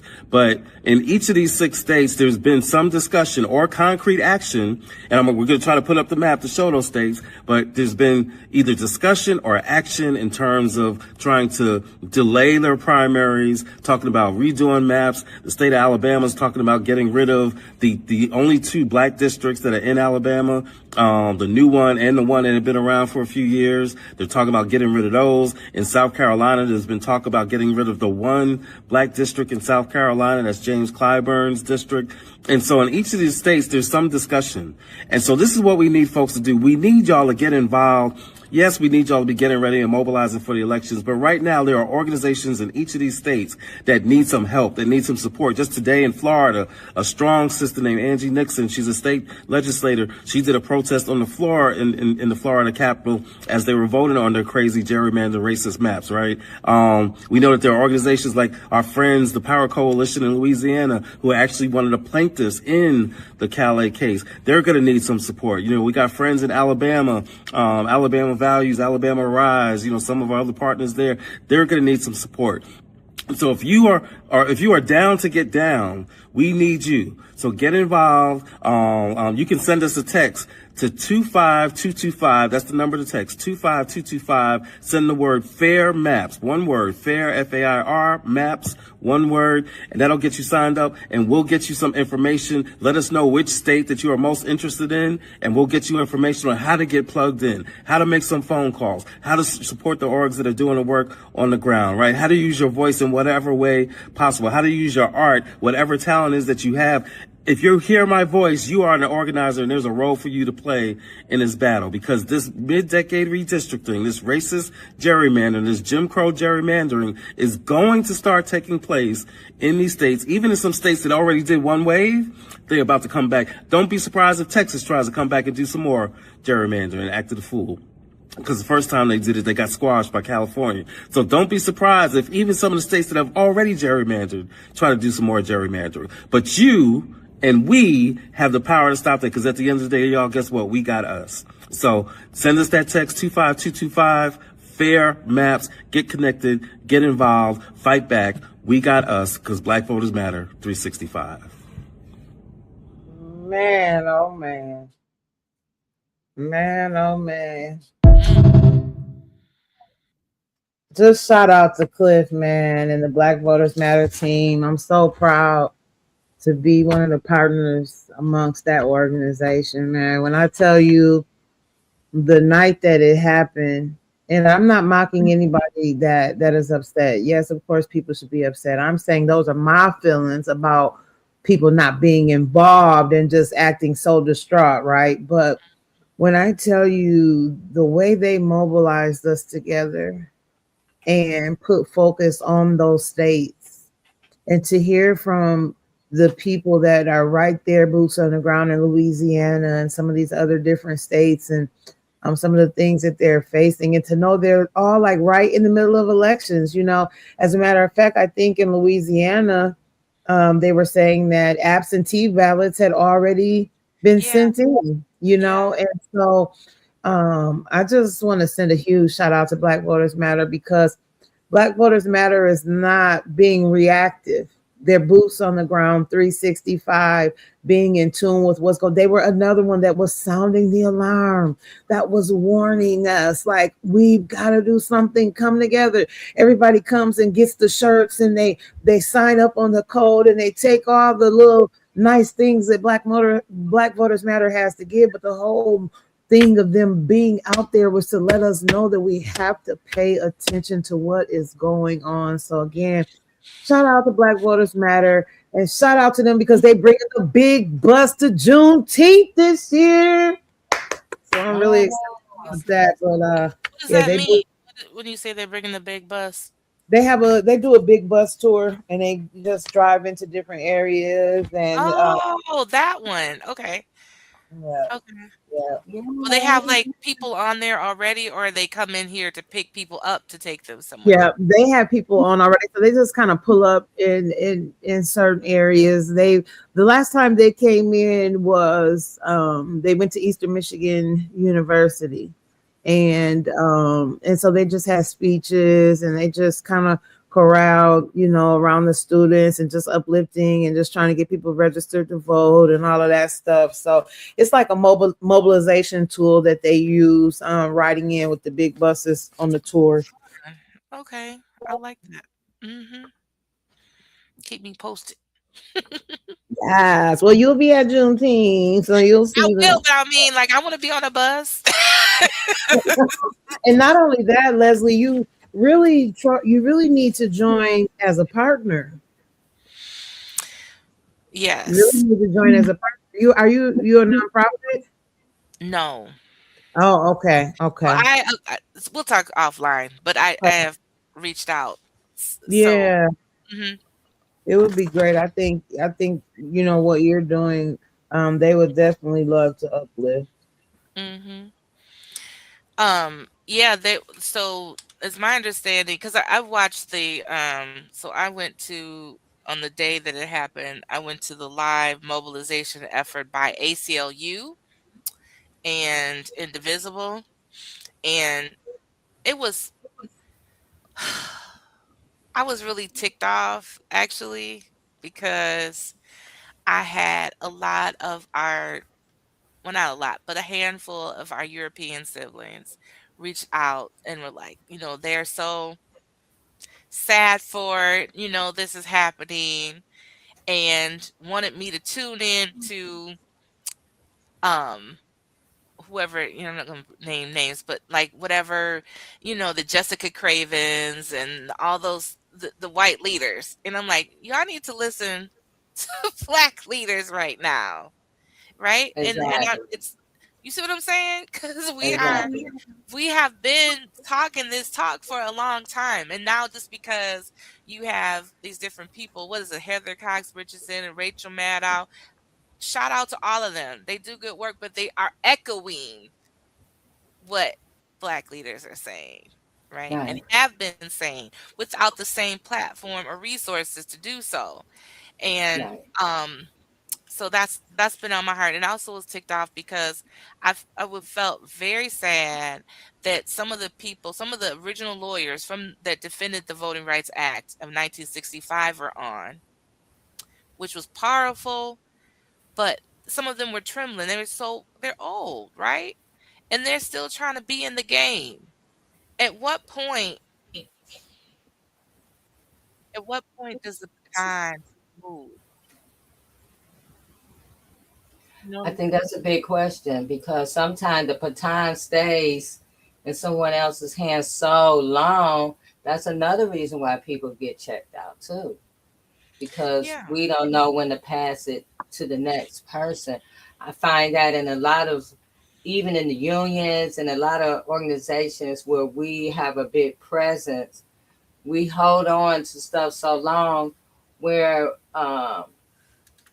we forget to pull somebody else up. Come on, we got to pull somebody else up to keep this alive so that your voice and the mission doesn't die, with you, you Yeah. know.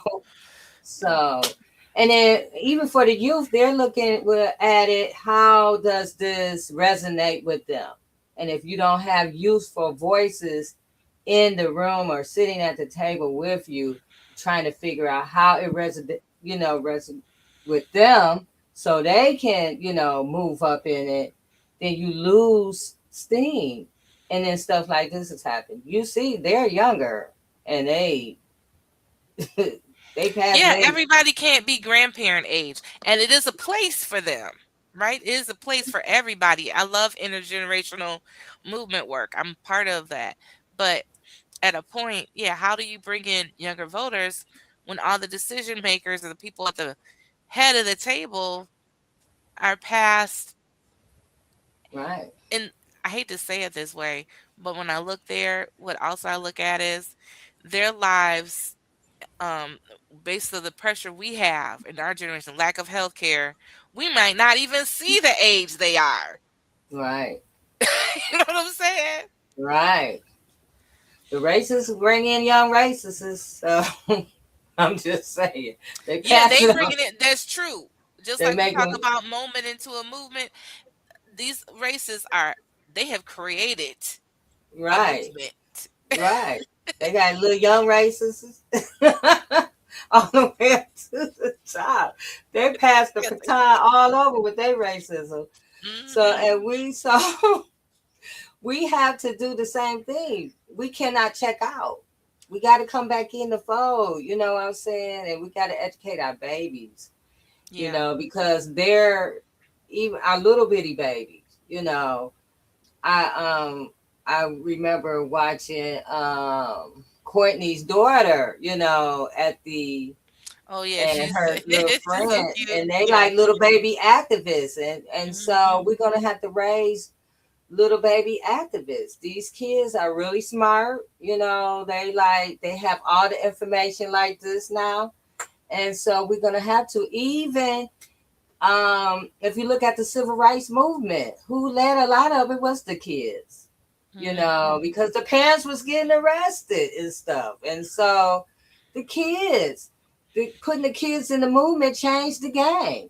And so once people start seeing kids being attacked like that, it was a shift. So I'm just saying we have to start activating. You know, we don't have to get on here and, you know, tell all the cues and, you know, but we do need to have these conversations, and we have to start getting activated, and we have to start raising leaders, you know, because when our leaders die, then who takes over? You know, the other guys, you know, because we don't have the push to put somebody else in their space. So I don't know, so many stories, so much to do. We have so much to work on, but we can do it. Yeah, like she said, you know, it's one assignment. Like you know, I am a visionary. Like I do think about things in 10 and 20 and 30-year gaps, but I was overwhelming my dang self. So I said, okay, wait a minute. We gotta bring it back. Like what you gonna do today? Right? Right. So sometimes you have to like reconnect yourself with today. Like how can you live your How life can I today? use my voice today? How can I stand up for injustice Yeah. today? Yeah. I think And sometimes. go ahead. No, you go ahead. I was going to say, just once you start getting focused on today for a few days, if not even longer of days, it turns into a movement. You know, that moment expands. Yeah. So go ahead, Trische. I think we have to learn how to multitask, because I'm a big picture, I'm a creator, I'm a visionary. But I understand that if I bite off that big thing that God showed me, then I'm going to drive myself. Not only that, I think sometimes when we are visionaries like that and we get so caught up with the vision of it, the action of it sometimes doesn't always add up. I know when everybody else thinks we first popped out in Washington County and we've been here, you know, we weren't an organization that had to have 1,000 meetings before we did something. We don't want to meet about when we're going to meet. We don't want to meet about what time we're going to meet. Now we're going to meet about what's going to be on the agenda. Then we're going to meet about what we're going to eat while we're at the meeting. Like, all of that is great. But at what point do we really get to the work? Planning the work is good, right? But we have to learn how to be multifaceted. We have to learn how to multitask, because I think we're losing moments where we should be showing up in spaces with action, planning, when we need to be speaking to something right now. And especially when you think about how they're playing in our faces, right? They're only playing in our faces because we allow them. We allowed the governor to do it during COVID. They said, oh my gosh, we're going to have a meeting with the governor. They were so mad because we was protesting. Oh, you're going to mess up what we're doing. The governor came into a meeting, met with them for 20 minutes. She would only let one person talk, and that was the plan, right? So we've got to know what we want to fight for, and we got to actually do it. And maybe have a team of folks that are visioning, but have a team of folks that are working. That's where one man plants, another man waters, and then eventually, no matter what, God's going to always give an increase. Mm-hmm. Yeah. Well, you guys, it's a lot. And we can't be lazy.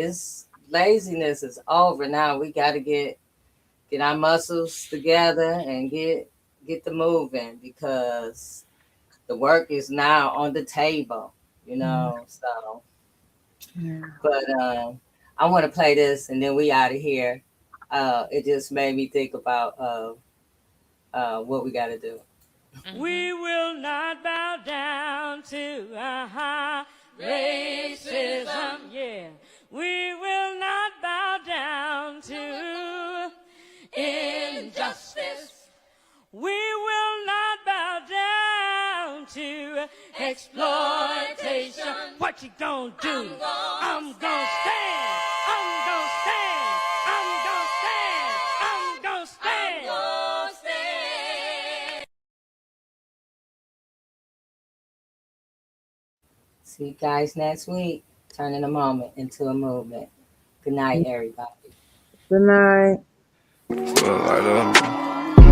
Just a light of mine. I'm gonna let it shine. I'm gonna let it shine.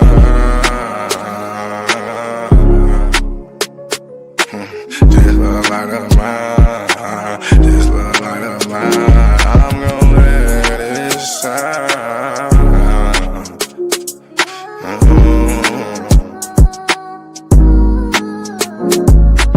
This little light of mine, I'm gonna let it shine. I'm gonna let it shine. This little light of mine, I'm gonna let it shine. I'm gonna let it shine. Oh Lord, just let it shine. This light of mine, this light of mine. Oh Lord, would you please just let it shine. Take the drama out of my life. Oh Lord, every night the pain ain't right. I wake up at night, I never sleep. 26, 10, and 7, that's just me. Every day I need a little seed. I need a little fresh air, man, I need to breathe. All I know is trauma, all I know is tickets. All I know is no visit. All I know is a mission to get straight up out of prison. Lord have mercy for it. Lord have mercy on my people. Preacher Mary Washington and all my real. Lord have mercy with my people. I pray to God, we really need you. When I was down bad, when things weren't going right, every time I prayed at night, I put my hands up in my face. I said, Lord have mercy, little light of mine. Lord God, please let it shine. It's the drama that I live in my life. I swear to God, I was a bad guy every night. 10 toes down, salute. Everybody suffering, everybody who trying to make a way. Everybody looking for the sky, everybody looking for that piece of pie. In a law library, I know what that feel like. Hoping that somebody get active and involved in your situation. Man, pop your collar and pray. Cause Lord have mercy on my soul. And they make bad guy father get out soon. And the rest of those brothers who be mobbing to child each morning. Oh man, I ain't going to this afternoon. Man, I'ma miss dinner today. I got a cup of noodles. You know what that feel like? Do you know what it is? And if you a victim of a wrongful conviction, suffered and served by Ken Worthy, then I know that you know what that pain feel like. And your mama know what that pain feel like. Your father know what that pain feel like. With that light, let that little shine. Let that light shine, a little light of mine. Bad guy, Doughboy Week, all these great people in this great world of ours. 10 toes down, salute. I appreciate you, bad guy. I appreciate you, Week. I appreciate the tech. I appreciate everybody in the studio. We gonna pop off that LV, ooh-wee, cause that's what they be liking to see. But I hope you hear the miss and then you see me fresh. Salute.